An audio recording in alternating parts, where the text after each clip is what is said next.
आप देख रहे हैं इंडिया 360। मैं हूं पद्मजा जोशी। एलओसी पर शहीद हुए जवान नितिन यादव पर दिए गए अपने विवादास्पद बयान पर बॉलीवुड के दिग्गज अभिनेता ओम पुरी ने आज प्रायश्चित किया। वो प्रायश्चित के लिए अचानक से शहीद नितिन यादव के घर इटावा जा पहुंचे।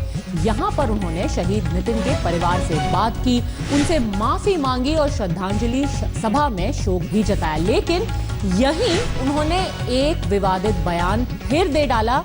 ओम पुरी ने कहा कि दोनों देशों को शहादत पर शर्म क्यों नहीं आती।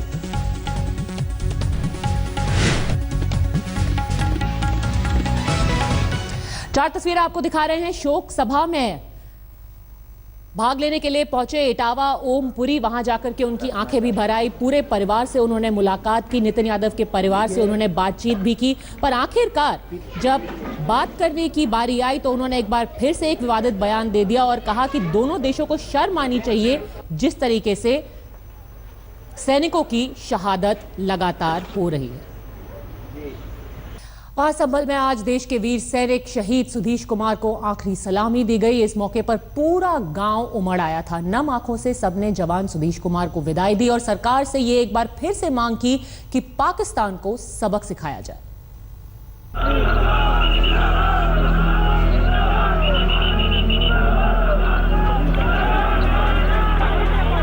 एलओसी पर देश के लिए सर्वोच्च न्यौछावर करने वाला योद्धा, इनके अंतिम दर्शन के लिए घर पर जन सैलाब उमड़ पड़ा।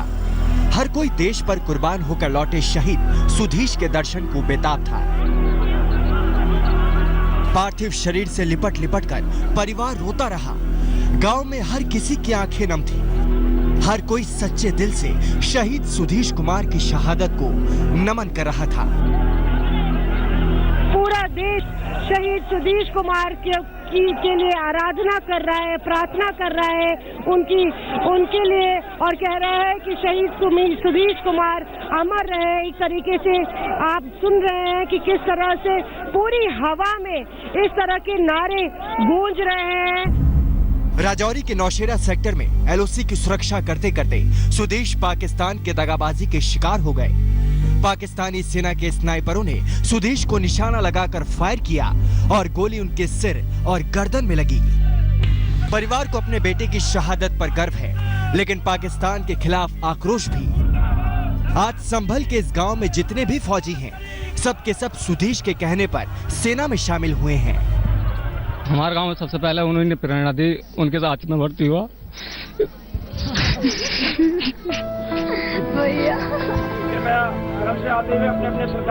सुधीश की शहादत पर गांव में नेताओं से लेकर पुलिस और पुलिस से लेकर प्रशासन तक का जमघट लगा रहा। उत्तर प्रदेश के मुख्यमंत्री अखिलेश यादव ने शहीद सुधीश के परिवार को 20 लाख रुपए के मुआवजे का ऐलान कर दिया, लेकिन परिवार अखिलेश यादव के गांव आने तक अंतिम संस्कार न करने पर अड़ गया। हालांकि बाद में प्रशासन के समझाने बुझाने के बाद वो अंतिम संस्कार के लिए तैयार हो गए और इसके बाद सेना का एक और शहीद जवान पंचतत्व में विलीन हो गया। मौसमी सिंह, संभल, आज तक।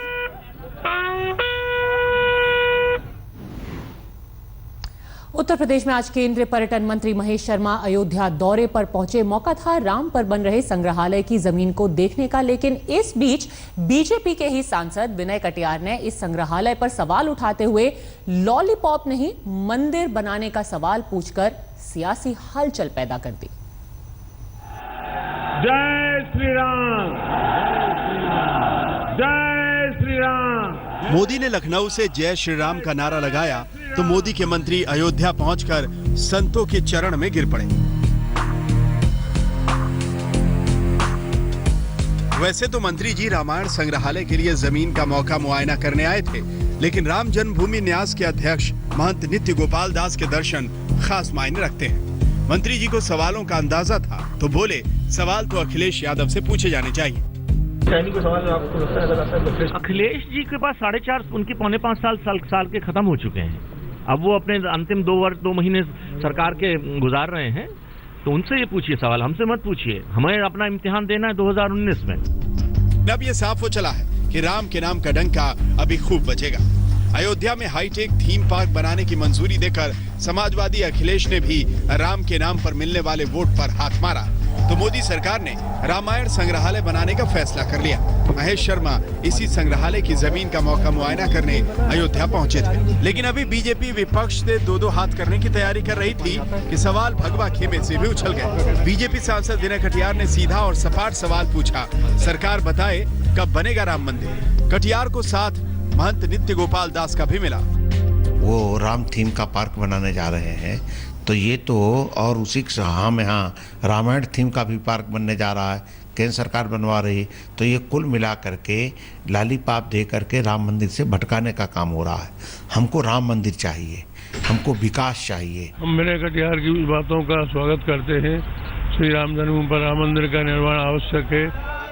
अब चुनावी मौसम में मोदी सरकार के मंत्री के अयोध्या दौरे की सियासी गणित समझना इतना भी मुश्किल नहीं। बहरहाल बीजेपी को विपक्ष से निपटने के पहले पार्टी के अंदर से उठ रहे सवालों का जवाब देना पड़ेगा। वैसे जनता के बीच में भी राम पर अचानक जागी बीजेपी के लिए कई गंभीर सवाल हैं, जिसका जवाब इस बार देना पड़ सकता है। लखनऊ से कुमार अभिषेक के साथ बालकृष्ण, अयोध्या आज तक।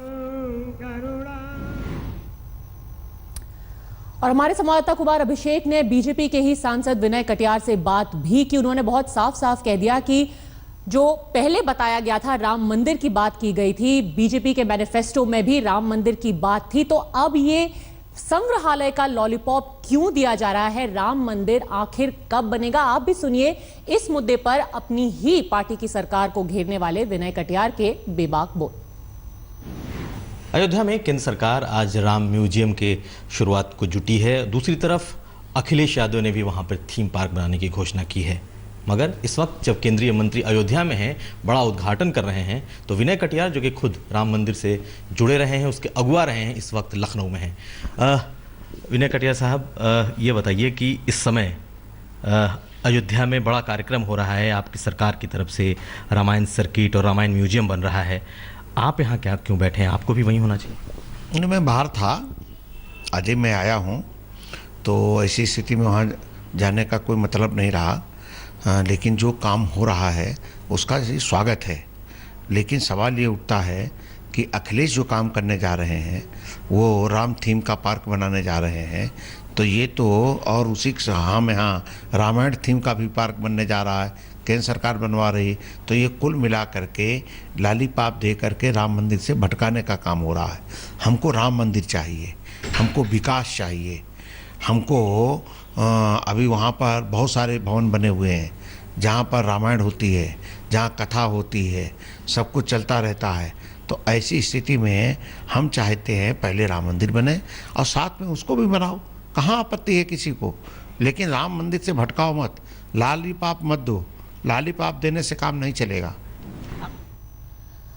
और अभी खबर आ रही है अखिलेश यादव को लेकर के, और एसपी के समर्थक नहीं जाएंगे स्थापना दिवस में। अखिलेश यादव का जो खेमा है समाजवादी पार्टी के अंदर, 5 नवंबर को आपको याद होगा समाजवादी पार्टी का स्थापना दिवस है, और अखिलेश यादव के जो समर्थक हैं वो इस समारोह से दूर रहेंगे। अभी तक ऐसा लग रहा था कि अखिलेश यादव के नाम की अगर घोषणा हो गई है मुख्यमंत्री के लिए, तो जो समाजवादी पार्टी के परिवार के अंदर जो डिफरेंसेस थे वो खत्म हो गए हैं। अखिलेश यादव के पीछे सब लोग साथ में खड़े हुए हैं, पर अब स्थापना दिवस में अखिलेश यादव के समर्थक नहीं जाएंगे, ये खबर आ रही है लखनऊ से।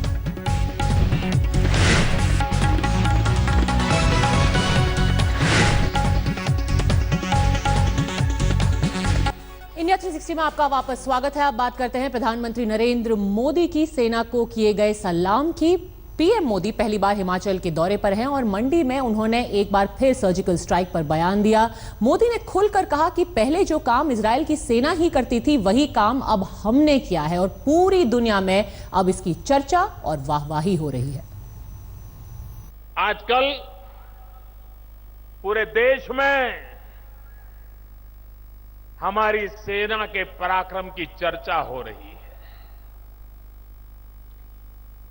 पहले कभी हम इजराइल ने ऐसा किया सुनते थे, लेकिन देश ने देखा कि भारत की सेना भी किसी से कम नहीं है। जितना गौरव आज जो सेना में तैनात है उनके लिए हम करते हैं, उतना ही गौरव उन सेवानिवृत्त फौजियों का भी है, क्योंकि उन्होंने भी इस महान परंपरा को कायम रखते हुए नई पीढ़ी को ये ताकत देकर के आए हैं। और इसलिए आज जो तैनात हैं, अगर उनको 100 सलाम है, तो जो वहां से निवृत्त होकर के आए हैं और हिमाचल के हर घर में है, उनको भी मेरा 100 सलाम है। ये हिमाचल देवभूमि भी है, वीर भूमि भी है। ये वीरों की भूमि है।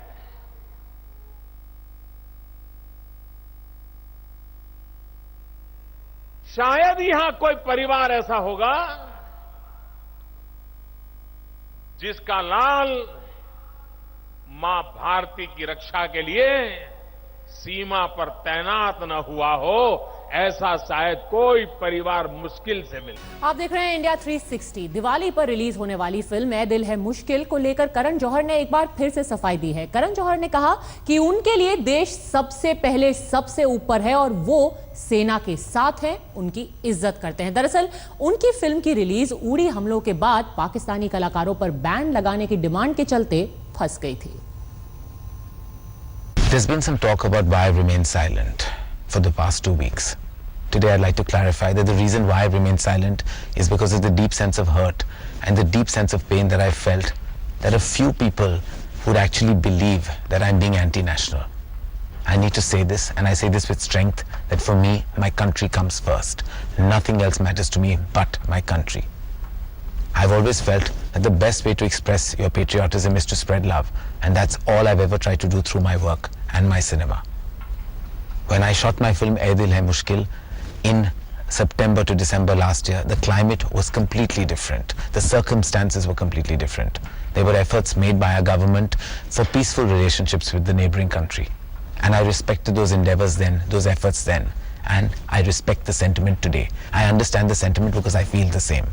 Going forward, I would like to say that of course I will not engage with talent from the neighboring country given the circumstance. But with that same energy, I beseech you to know one thing, that over 300 Indian people in my crew have put their blood, sweat and tears into my film Ae Dil Hai Mushkil. And I don't think it's fair to them to face any kind of turbulence on account of other fellow Indians. I respect the Indian Army. I salute the Indian Army for everything they do to protect us in our environment. I respect them with all my heart. And I say that I condemn any form of terrorism, any form, and especially the terrorism that would affect my people in my country and me. I just hope all of you understand exactly the circumstance and situation that we are in and respect the fact that we love and respect our country over and above anything. MNS ने साफ कर दिया है कि करण जौहर के इस बयान के बावजूद भी उनकी फिल्म को वो रिलीज नहीं होने देंगे। आज के लिए इंडिया 360 में बस इतना ही। वक्त एक और ब्रेक का। ब्रेक के बाद भी खबरें जारी रहेंगी। आप देखते रहिए आज तक।